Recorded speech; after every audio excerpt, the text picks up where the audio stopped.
নমস্কার, গুরু প্রণাম জানিয়ে আজকে আমার ভিডিও শুরু করছি।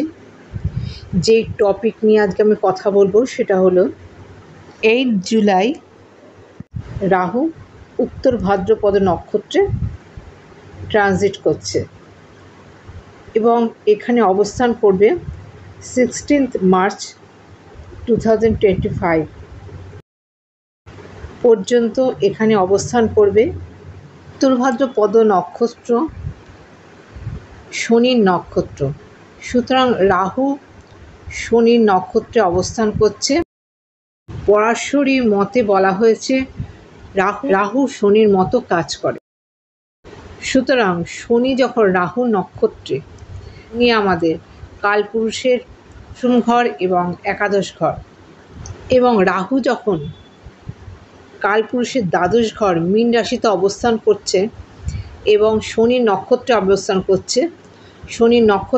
করছে, সেই শনি যেহেতু দ্বাদশে বক্রী অবস্থায় রয়েছে এবং রাহু শনি আবার বৃহস্পতির নক্ষত্র পূর্ব ভাদ্রপদ নক্ষত্র, তাহলে কতগুলো প্ল্যানেট একসাথে জয়েন্টলি কাজ করবে সেই সম্বন্ধে আপনাদের সাথে ডিটেলসে আলোচনা করব।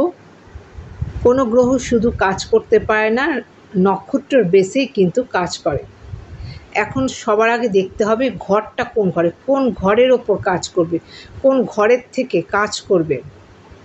বৃহস্পতি হচ্ছে একটা জলীয় রাশি এবং দ্বৈত রাশি, বিপরীতমুখী দুটো মাছ।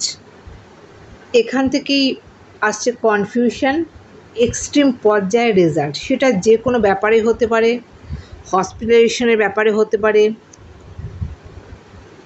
এক্সপেন্স হতে পারে, বিদেশ যাত্রার ক্ষেত্রে হতে পারে, নানা দিক দিয়ে হতে পারে। সেটা কিন্তু আমাদের জন্ম ছকের পজিশান দেখে বুঝতে হবে। এবং শুধু তাই নয়, জন্ম ছকে দশা অন্তর্দশা প্রত্যন্ত দশাকে এর সাথে কানেক্ট হতে হবে, তবেই কিন্তু পুরোপুরি রেজাল্ট আমরা পাবো। এটা একটা জেনারেল প্রেডিকশন করছে, তার মধ্যে থেকে বুঝে নিতে হবে মোটামুটি কতটা রেজাল্ট পাওয়া যাবে। রাহু ইলিউশন, মায়াবী ছায়া গ্রহ। রাহু গ্র্যান্ডফাদারকেও অর্থাৎ দাদুকেও কিন্তু নির্দেশ করে। যে কোনো জন্মছকে খুব ভালো পজিশনে যদি রাহু এবং শনির কম্বিনেশন দেখা যায়, খারাপভাবে থাকলে একটা শ্রাপিত যোগ তৈরি হয় এবং কিছু কিছু পয়েন্টে ভালো জায়গা থাকলে সেখান থেকে কিন্তু ধন কুবেরকেও দেখা যায়। বড় বড় চার্ট যেমন মুকেশ আম্বানি থেকে শুরু করে কিন্তু শনি রাহুর কম্বিনেশন পাওয়া যায়। শনি কর্ম ফলদাতা, কর্মের ওপর ভিত্তি করে শনি ফল দেয় এবং রাহু সেটাকে এক্সট্রিম পর্যায়ে নিয়ে যায়। সুতরাং ধনকুবের স্থানে ভালো পজিশনে থাকলে কিন্তু ধনকুবের হওয়াই যায়। তবে রাহুর মধ্যে একটা অহংকার বোধ বরাবর থাকে এবং সেখান থেকে যদি সে মনের মতো রেজাল্ট না পায় তাহলে কিন্তু যেমন রেজাল্ট চায় সেরকম রেজাল্ট পেয়ে যায়। তাদের মধ্যে একটা অহংকার বোধ যেমন চলে আসে, তেমন কিন্তু সেই রেজাল্ট না পেলে হতাশাগ্রস্ত হয়ে পড়ে। একটা কনফিউশন সবসময় রাহুর মধ্যে কাজ করে। রাহুর রেজাল্ট, পজিটিভ রেজাল্ট পেতে গেলে যে কোনো কাজ খুব সিক্রেটলি করতে হবে। তার আগে যদি সেই কাজের প্রচার করে ফেলে তাহলে কিন্তু সেই কাজ সেভাবে ফললাভ করে না। তার কারণ রাহুর মধ্যে একটা সিক্রেট ব্যাপার থাকে, নিজের মধ্যে রাখতে পারলে তবে কিন্তু সেখান থেকে একটা সফলতা লাভ করা যায়। উত্তর ভাদ্রপদ নক্ষত্রের বিস্তার মীন রাশি 3 ডিগ্রি 20 মিনিট থেকে 16 ডিগ্রি 40 মিনিট পর্যন্ত থাকছে এবং উত্তর ভাদ্রপদ নক্ষত্রের মধ্যে একটা ডিপ নলেজ মানে গভীরত্বকে লক্ষ্য করা যায়। অহির্বুদ্ধা হলো এই নক্ষত্রের দেবতা। একাদশ রুদ্রের পুত্র বিশ্বকর্মা এই নক্ষত্রের সাথে জড়িত এবং আমাদের কুণ্ডলিনীর শক্তিকেও কিন্তু এই নক্ষত্র ইন্ডিকেট করছে।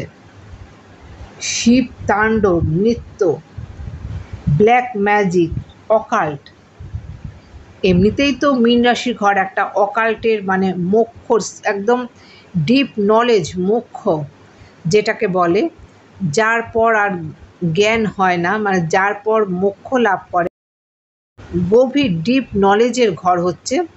সমুদ্রের সাথে যেহেতু মীন রাশিকে তুলনা করা হয়েছে, কর্কট যেমন ঝর্ণা, বৃশ্চিক পুকুর এবং সমুদ্রের সাথে তুলনা করা হয়েছে মীন রাশিকে। মীন রাশির গভীরতা পাওয়া যায় না এবং তার সিম্বল দুটি বিপরীতমুখী মাছ।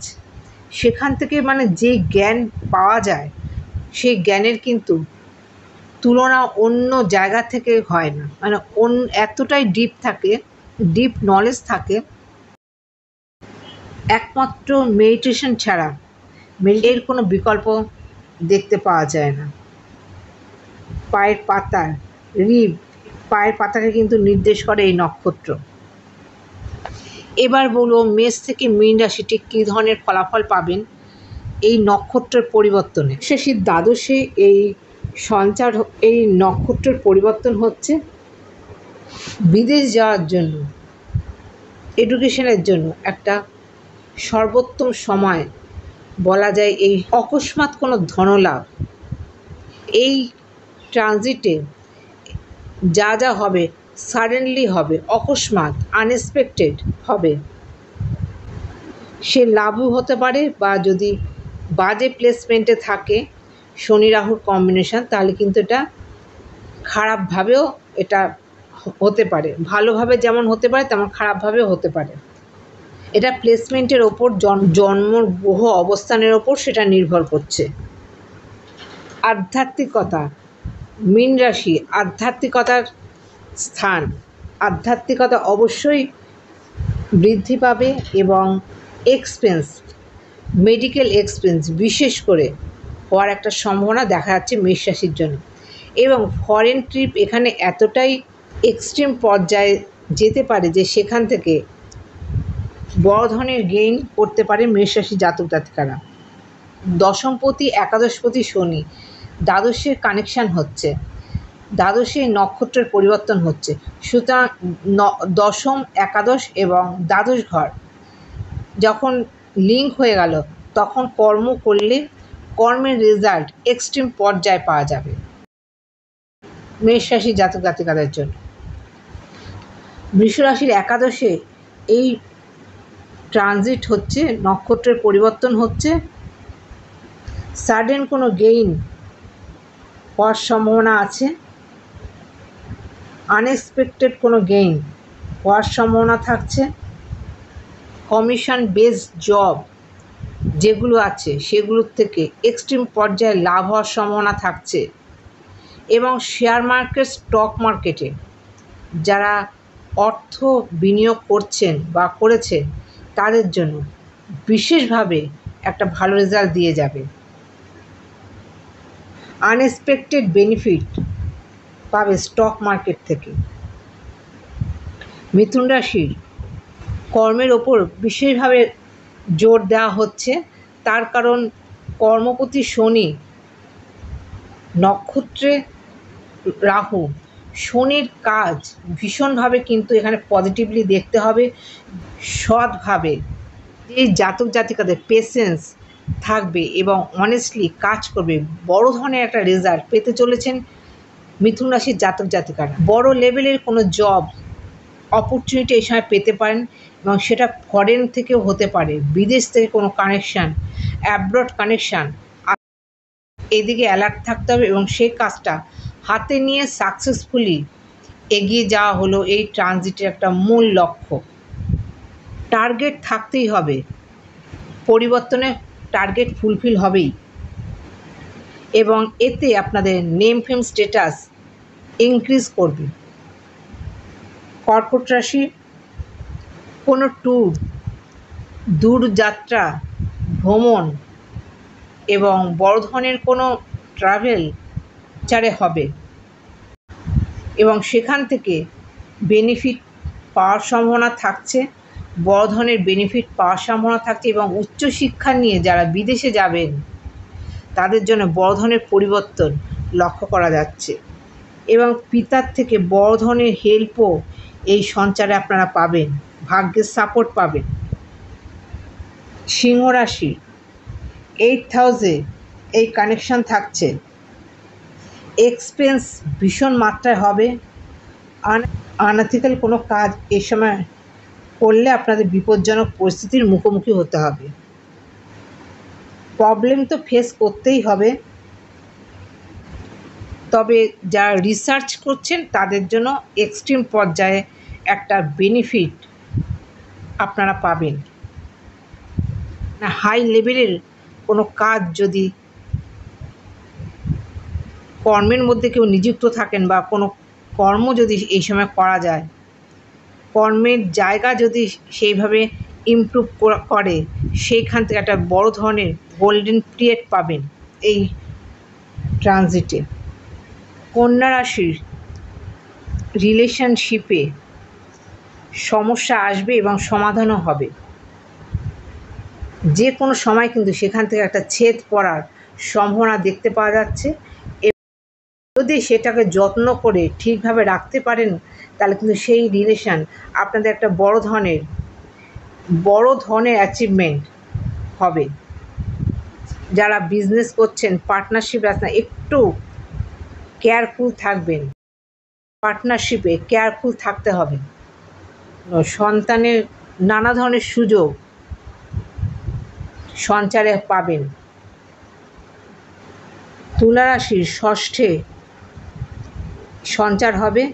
যারা মামলা মোকদ্দমায় জড়িত আছেন ভীষণভাবে পজিটিভ থাকবে। শত্রু অবশ্যই পরাজিত হবে এবং মামলায় জয়লাভের সম্ভাবনা থাকছে। বিশেষ কিছু নেগেটিভ কাজের জন্য বা লাইফস্টাইল ঠিকভাবে না চালালে যেমন ক্ষতির সম্ভাবনা, আবার ঠিকভাবে লাইফস্টাইল চললে কিন্তু একটা ভালো বড় ধরনের শারীরিক এবং মানসিক বেনিফিট পাবেন। এবং কম্পিটিশন লেভেল ভীষণভাবে ভালো থাকছে এই সঞ্চারে। যারা বিদেশে গিয়ে কম্পিটিশন লেভেল বা কোনো এন্ট্রান্সে বসতে চান তাদের জন্য ভীষণভাবে গোল্ডেন পিরিয়ড আসতে চলেছে। বৃশ্চিক রাশির 5মে 3য়, 4র্থ, 5ম ঘর কানেকশান করছে। 4র্থ আমাদের এডুকেশান, 3য় হচ্ছে আমাদের মানসিক দৃঢ়তা বা মনোযোগ বা ট্যালেন্ট, সেখান থেকে এবং শিক্ষার ক্ষেত্রে একটা বড় ধরনের সন্তানের জন্য একটা প্রফিট বা এক্সপেকটেশান যেমন করছেন তার থেকেও ভালো বড় ধরনের এক্সপেকটেশান, যে ধরনের এক্সপেকটেশান করছেন সেরকম রেজাল্ট কিন্তু এই সময় আপনারা পাবেন। এবং যারা সন্তান নিতে চাইছেন, পরিকল্পনা করছেন, তাদের ভীষণ পজিটিভ একটা জায়গা পরিবর্তন থাকবে এবং সেখান থেকে সেই পরিবর্তন পজিটিভ থাকবে। বিশেষ করে যারা আর্টিফিশিয়াল পদ্ধতি অবলম্বন করে সন্তান আনার চেষ্টা করছেন সেখান থেকে পজিটিভিটি দেখা যাচ্ছে। ধনুরাশির 3য়, 4র্থ, 5ম ঘর কানেক্টেড হচ্ছে। বাড়ি গাড়ি কেনার জন্য আপনাদের যে ডিজায়ারগুলো সেগুলো ফুলফিল করার জন্য বেস্ট টাইম এবছরের জন্য। ইনকমপ্লিট কাজ, এতদিন ধরে পেন্ডিং হয়েছিল যেসব কাজ, সেগুলো কিন্তু এখন কমপ্লিট হবে। মকর রাশি 3য় এই সঞ্চার হচ্ছে। যোগাযোগের জন্য বৃহৎ ধরনের সুযোগ আপনারা পাচ্ছেন এবং নেটওয়ার্ক সার্কেলে যারা রয়েছেন তাদের জন্য, বিশেষ করে মার্কেটিংয়ে বলবো যারা আছেন বা কমিশন নিয়ে কাজ করেন তাদের জন্য ভীষণভাবে পজিটিভ থাকছে। এবং শেয়ার মার্কেট, স্টক মার্কেট তো অবশ্যই বেনিফিটেড হবে। ভীষণভাবে পজিটিভ থাকছে মকর রাশির জন্য যারা মার্কেটিংয়ে রয়েছেন তাদের জন্য। কুম্ভ রাশি 2য় এই সঞ্চার হচ্ছে। যারা মানি মার্কেটে কাজ করেন, যারা অর্থ বিনিয়োগ করছেন মার্কেটে, তাদের জন্য এক্সেলেন্ট সময় এবং ডিজিটাল মার্কেট থেকে একটা আয় উন্নতি যোগ দেখতে পাওয়া যাচ্ছে। এবার প্রমোটার যারা কনস্ট্রাকশনের কাজ করছেন, মঙ্গল মাটির ওপরের কাজ করে, এটিকে আমরা মঙ্গলের সাথে রিলেটেড করি, কিন্তু যখন মাটির ওপর কোনো কনস্ট্রাকশনের কাজ হয়, লোহা, ইট, বালি, লোহার যখন সংযোগ হয় তখন কিন্তু সেটা শনির আন্ডারে চলে যায়। সেই জন্য যারা প্রমোটার তাদের জন্য একটা এক্সেলেন্ট সময় থাকছে। পলিটিক্সের সাথে যারা যুক্ত আছেন তাদের জন্য অবশ্যই একটা গোল্ডেন পিরিয়ড আসতে চলেছে। মীন রাশিতেই এই সঞ্চার যেহেতু হচ্ছে, প্রথমেই বলবো মীন রাশির শারীরিক সমস্যা বাড়তে পারে, বিশেষ করে হজমের কোনো গণ্ডগোল আসতে পারে এবং পায়ে কোনো সমস্যা, পায়ের পাতার কোনো সমস্যা আসতে পারে, সেই দিকে অ্যালার্ট থাকতে হবে। এই সময় যদি আপনারা গুপ্তভাবে কোনো কাজ করেন তবে কিন্তু সেই কাজ সফলতা নিয়ে আসবেই আসবে। কাজ কিন্তু গুপ্তভাবে করতে হবে, যদি কাজকে আপনারা জানিয়ে করেন সে কাজ হবে না। এবং সিক্রেসি রাহু মেনটেন করে, রাহুর কাজের মধ্যে সিক্রেসি অবশ্যই প্রয়োজন আছে। কোনো কাজ সিক্রেটলি করলে তার ফললাভ হবেই হবে। সেই কাজ করার আগে যদি জানিয়ে দেওয়া হয় তাহলে কিন্তু সেই কাজ ঠিকভাবে হবে না। এবং এই সময় একটা অহংবোধ আপনাদের মধ্যে আসতে পারে, সেটা দমন করার প্রয়োজন আছে। এমন কিছু কথা বলে ফেলতে পারেন সেখান থেকে আপনাদের ক্ষতি হওয়ার সম্ভাবনা থাকতে পারে। ঠিকভাবে অনেস্টলি যদি আপনারা চলতে পারেন, আপনাদের একটা উন্নতির শিখরে বা মনের আশা, অনেক দিনের মনের আশা কিন্তু পূর্ণ হবে। আশা করছি প্রয়োজনীয় তথ্য আপনাদের জানাতে পারলাম। আজকের মতো এখানে শেষ করছি। নমস্কার।